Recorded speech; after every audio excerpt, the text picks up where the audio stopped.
অনেক বছর আগে এক বিশাল রাজ্যে একজন ন্যায়পরায়ণ বাদশাহ শাসন করতেন।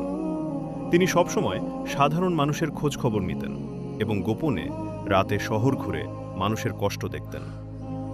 এক রাতে বাদশাহ সাধারণ পোশাক পরে শহরে বের হলেন। হাঁটতে হাঁটতে তিনি একটি ছোট কুঁড়েঘরের সামনে এসে দাঁড়ালেন। ভেতর থেকে একটি শিশুর কান্নার শব্দ শোনা যাচ্ছিল। বাদশাহ দরজার পাশে দাঁড়িয়ে শুনলেন এক মা তার সন্তানকে শান্ত করার চেষ্টা করছে। শিশুটি বলছিল, মা, আমি খুব ক্ষুধার্ত। কিন্তু হাঁড়িতে আসলে কিছুই ছিল না। মা শুধু পানি ফুটাচ্ছিল যাতে বাচ্চারা মনে করে খাবার রান্না হচ্ছে। এ দৃশ্য দেখে বাদশাহর চোখে পানি চলে এলো।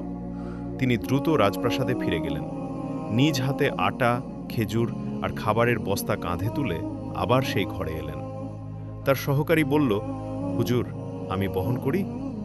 বাদশাহ বললেন, কিয়ামতের দিন কি তুমি আমার বোঝা বহন করবে?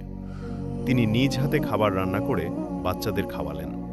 শিশুদের হাসিমুখ দেখে বাদশাহ আল্লাহর শুকরিয়া আদায় করলেন। সেদিন থেকে পুরো রাজ্যে ছড়িয়ে পড়ল সেই ন্যায়পরায়ণ বাদশাহর গল্প।